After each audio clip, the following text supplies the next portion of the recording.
Greetings folks, this is Victor Haskins. In today's video, I want to talk about a big picture topic, something that affects everything in life and that you can apply to a bunch of different individual fields within your life. And that concept is using goals, setting goals. Why is this important? Why do I want to talk about this?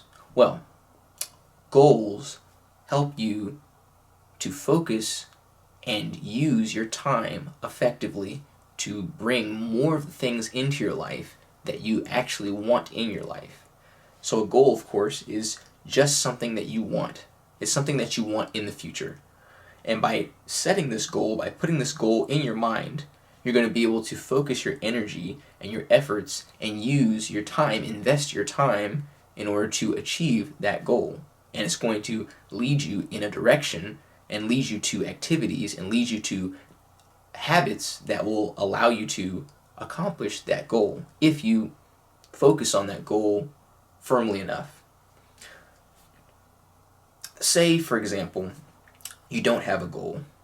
When things around you in your life request your time, you're going to just let the time go. In fact, the things around you are going to extract time from you, and you're not even going to know where your time is going, and you're not going to know why you have no time to do things. Well, if you were to set a goal, you'd be able to determine whether or not certain activities are worth your time or not. You'd be able to tell if you were investing your time or wasting your time.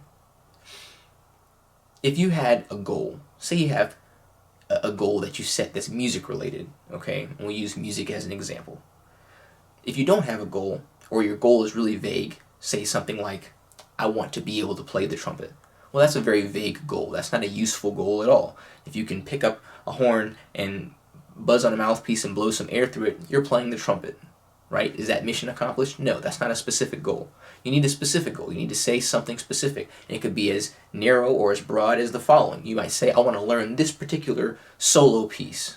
I want to learn how to play that piece really well. Or I want to understand the logic behind a certain way of improvising. I want to be able to do that myself. Or you might say, I want to be able to make 100% of my income performing on the trumpet.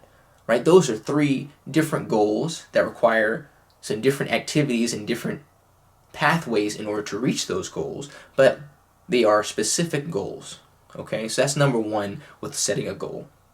Number two is the goal has to be, you have to have a deadline for it. You have to have a deadline for when you'll finish the goal, when you will have to have the goal accomplished. Okay, and that makes it real. That puts it into the timeline of your life. Otherwise, it's just a pie in the sky. You'll never really have a reason to get there. There has to be a deadline for it. Okay, so maybe you say, I want to learn that piece of music, that solo, I want to learn it by the end of 3 months from now. Okay, that's a specific date for when you want to have that goal accomplished.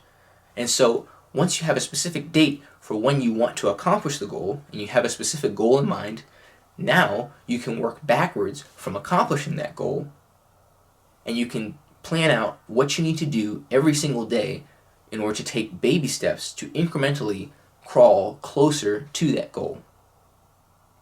So let's take a much smaller goal that we can visualize, so I can kind of get you guys to think about how that works.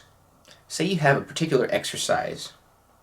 You have an 8-bar exercise out of a method book, and the author of the method book says you should be able to play this exercise at 120 beats per minute. Okay, so you look at the exercise and check it out, and it turns out that right now, with your skill level, you're able to play the exercise and master it and play it accurately and correctly at 60 beats per minute. Okay, so the target tempo is 120 beats per minute. So your goal is you want to be able to play this piece of music at 120 beats per minute. That's a specific piece of goal. That's a specific goal, okay? Now, you turn that goal into something that you'll actually go to strive for when you say, okay, say today is September 1st. On September 30th, I want to have that exercise learned. I want to have it learned at 120 beats per minute. I want to be able to play it accurately at 120 beats per minute. That's a specific goal with a specific deadline. Okay, so now you realize you have 30 days. You're starting on September 1st at 60 beats per minute, and you need to get to 120 beats per minute on September 30th. So you have 30 days to reach your goal.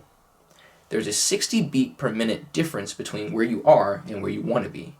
Okay? Now, being able to measure the goal, that makes the goal attainable, because now you can figure out, well, if I have to cover 60 beats in 30 days, well, 60 divided by 30 is 2, so you have to increase the tempo by 2 beats per minute per day in order to reach 120 beats per minute by the end of the month. That means you have to put enough practice time in every day in order to improve by 2 beats per minute. Now, that's a very specific and attainable goal. Why? Because you know what the goal is. It's small enough and defined enough to where you know when you've gotten the goal. In fact, you can measure it in numbers, which is even more useful. Sometimes you can't measure things in numbers, but there are other specific ways you could measure whether you've reached the goal or not.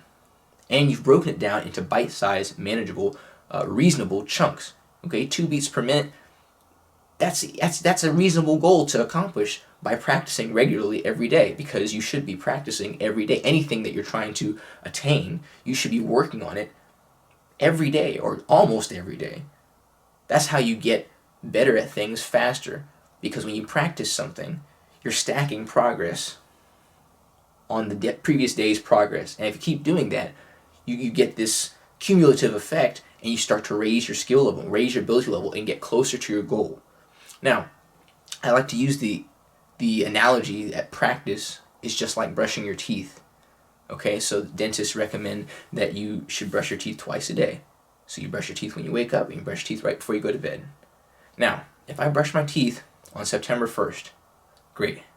If I don't brush my teeth on September 2nd, I can't make up for it by brushing my teeth 4 times on September 3rd. That's not going to do anything. And if anything, that's actually going to wear down the enamel on my teeth. That's damaging to try to double up to make up for it. You can't make up for time that you didn't invest.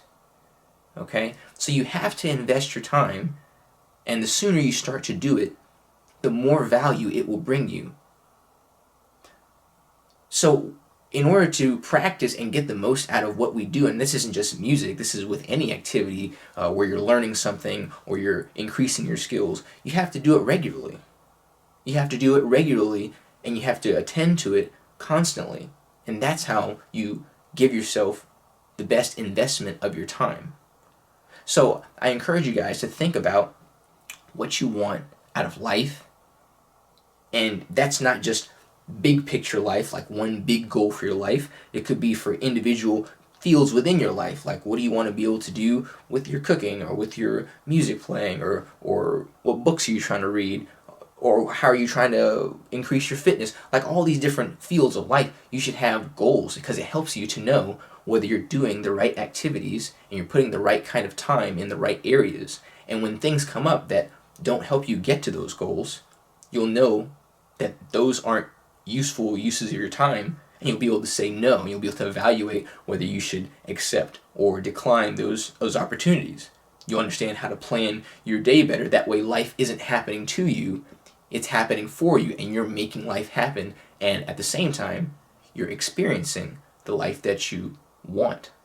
Because when you have those goals, when you do things, even things that you might not want to do, but that you have to do, you'll understand that you'll understand that those activities fit into your life in a different way. You'll be able to deal with them, and if it's some drudgery that you're dealing with, whatever it is, you'll know that, oh, I have to get over this hump, this thing that I don't want to do, in order to do more of the thing that I do want to do. So it kind of gives you a different motivation to deal with even the unpleasant tasks in life, versus if you don't have a goal or various goals that you're working towards, when you're stuck doing something you don't want to do in life, which we all are stuck with that at some point, it's kind of not unmanageable, but it certainly is a heavier burden than it has to be. So having goals is a really useful way to harness your energy and to make the best use of your time, and to make sure that you're investing your time so you can build the life that you want to build. So I hope you guys found that discussion thought-provoking and helpful, and hopefully you are thinking about your goals now. If you weren't before, or if you had thought of some goals before, maybe you're thinking differently or more specifically about how you can achieve your dreams and your goals. So I'll be making some more videos of this nature to go along with the daily posting on YouTube. So I hope you guys will subscribe and come back for the next video and leave your comments and questions and things that you might experience down in the comment section so there can be a discussion that's sparked. So I hope you guys have a wonderful day, and thank you.